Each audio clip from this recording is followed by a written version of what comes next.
This is the 217 Recovery Podcast with Corey Winfield and co-host Marney Winfield. Hey, so today's been a great day.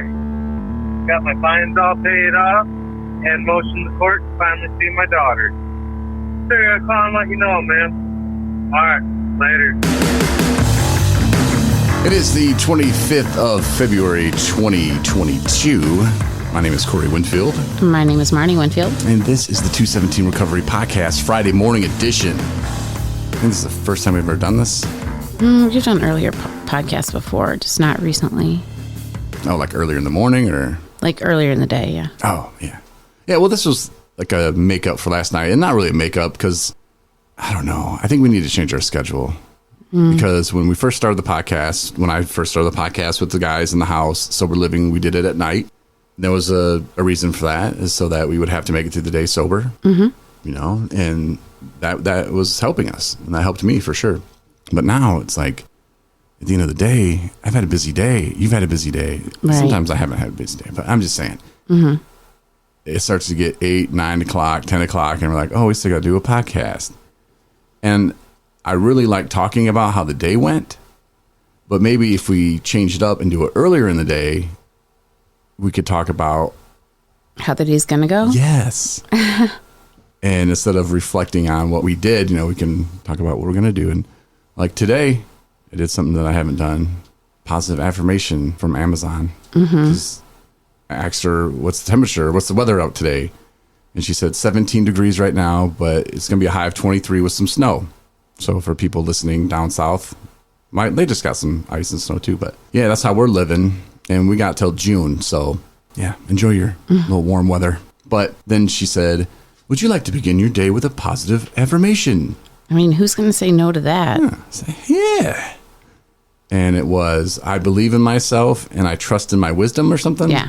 Or my own wisdom. And my own wisdom, I think is what it was. Yeah. Short and sweet, you know? I liked it. It's important to remind ourselves, you know, how well we're doing and our potential. Because we need to believe in ourselves in order for it to reflect that to the world. And for me lately, I've been into like this funk anyway. And so that was kind of perfect for me because I can sit here and say I didn't do this, didn't do that, didn't do this, do that. And I've done that kind of my whole life, but I'm not going to get it all done today anyway. Right. But it still like irks at me. And then sometimes I feel overwhelmed with it. And then it's just like, I don't know what to do. You know, I was talking to my therapist the other day. She's like, you know, Corey, there's some addict behavior going on. I was like, oh. I was like, yeah.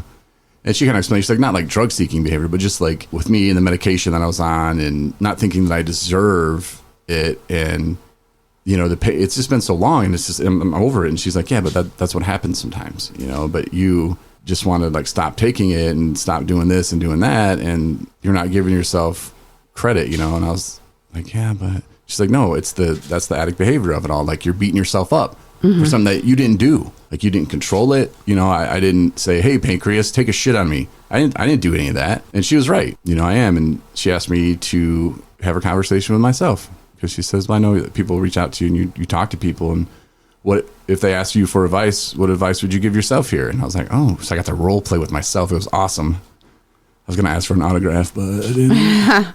You know. Was it helpful?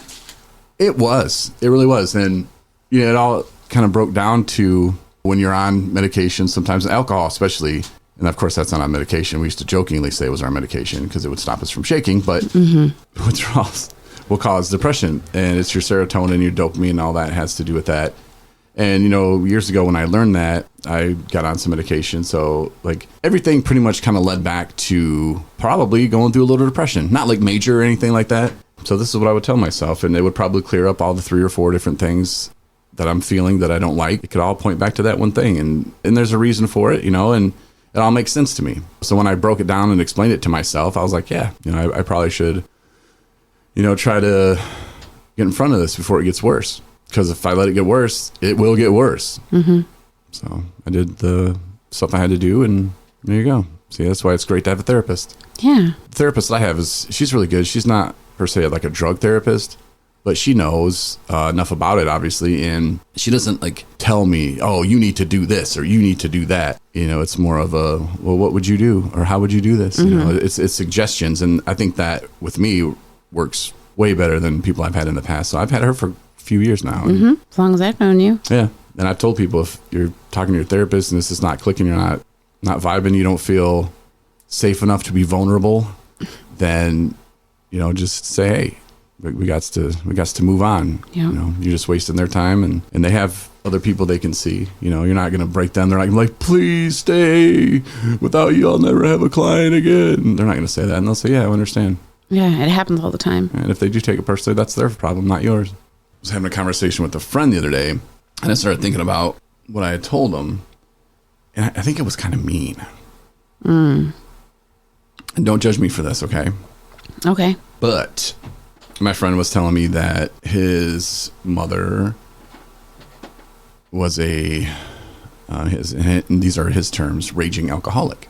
And he was talking about his brother moving out and not being able to be around said woman. And I could only imagine, that's got to be tough. My friend I was talking to is in recovery. He's got a couple years, so he's doing good things. But when he told me that, the first thing I thought of was that movie, the documentary we watch that we mentioned quite often. My Name Was Betty on Amazon. And I said, wow, how old is she or whatever? And he said, blah, blah, blah. And it's like, you might want to get some life insurance on her. Oh, he said that. Yeah, he just kind of was like, looked at me and I was like, yeah, man. I was like, she's not going to last long, And he's like, I was like, well, you don't want to be stuck with, the funeral cost or whatever. Buy you a truck or something. I don't know. But like, I started thinking about it and I was like, oh, maybe I shouldn't have said it like that. Because I was really matter of fact about it. Because it's like, okay, well, this is going to happen and you want to be protected. And he's like, I should talk to my brother about that. And then I sent him a link to a lady yesterday. It was probably just unexpected, I think. Maybe. Yeah, but was it rude? Was it wrong of me to say that? Not necessarily. I mean, you were coming from a good place. It's not like, you're trying to make jabs or anything. No, but there are people out there that have parents that are going through that, and alcohol affects women's bodies differently, way differently. It's a lot harder on women. Them's are the facts. And just to see that in that documentary, it's just like, holy cow, man. Like, if somebody's in their, mid 60s and they've been drinking their whole life, they probably don't have much time left, especially if they're female. I don't have in front of me the record of oldest female alcoholic, but it's not that old. No, mostly like I've known for people that are young adults, I mean, in general, like 32, 35 from just not one specific, one specific thing does happen to actually have them, die, but essentially they die from drinking. Yeah. Like make it to like 32, 35. Their organs shut down, minds shut down, Yeah. But yeah, if they made it in their 60s, whoo, tick, tock, tick. Yeah. Tock. Well, that goes for anybody, but yeah, it does. From that documentary, it does. It's a lot harder on women's bodies. Yeah, I have a family member that's like that. And I think she's doing well now, but I should show you a picture of her from when she was in her 30s. You'd be like, what the hell? You're going to be like, thank God I stopped when I did. Because it turns women into like old grannies looking pretty quick. And if you're like, oh, I'm an old granny, don't Corey, I hate you. I'm just saying, I smoked. It takes its toll. Smoking takes its toll too. Yeah. If you can quit now, then that's more reasons to, make that decision. The guy I was talking about the other day too, that I lived in sober living with, that I was going to reach out to. I did reach out to him, and he is not in treatment yet. It's not always about going to treatment either. It's sometimes maybe he needs a therapist, maybe he needs to do outpatient, but he definitely needs to talk to somebody and to put the bottle down. And that's why, detox probably is needed. Alcohol's his thing.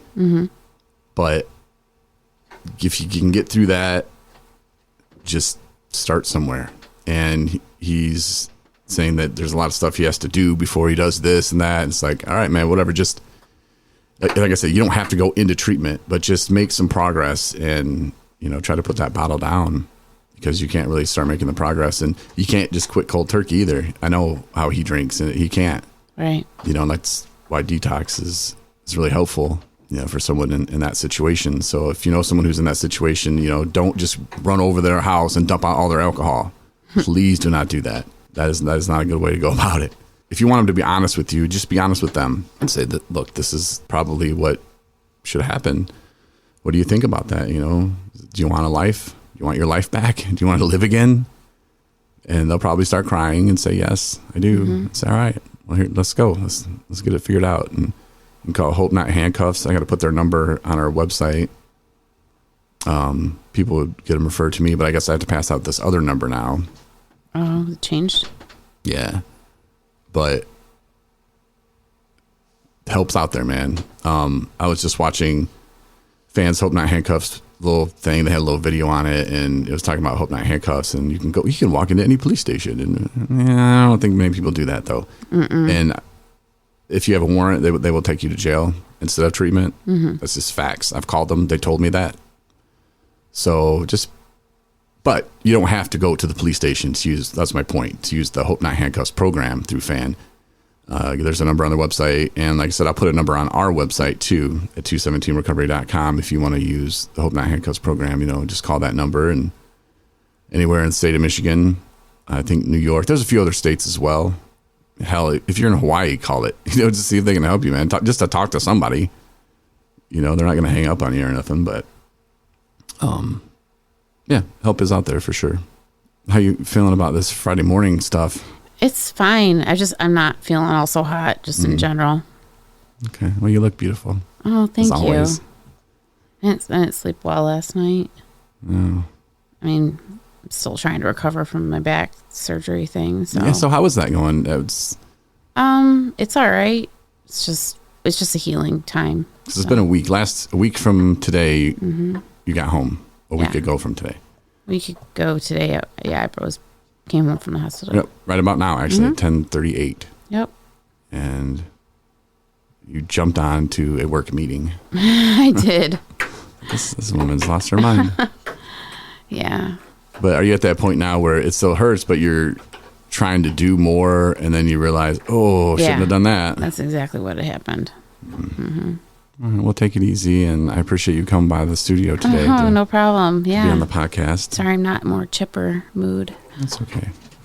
Okay, we got big news coming on the 8th of March. That's what Laura said. Okay. But she's busy. I hope she can. We'll have to talk with Laura, and then we'll see what happens on the 8th of March. Okay. And then we have an outreach program that we're starting too, and we'll talk more about that next week. But Saturday, I want to review a movie called Heal, which is tomorrow, Saturday. Instead of this being Thursday. We want to watch Heal. I was told to watch that. It's a movie or a series? A movie documentary. Okay. So we'll do that. And I'll let you know if it's something that maybe you should watch. Thanks for listening. Enjoy your Friday. It's cold in northern Michigan, but at least it's sunny today. So enjoy that, and we'll talk to you tomorrow. Enjoy your day, everyone. Thanks for listening to the 217 Recovery Podcast. Don't forget to check out our special episodes found only on the 217 Recovery app.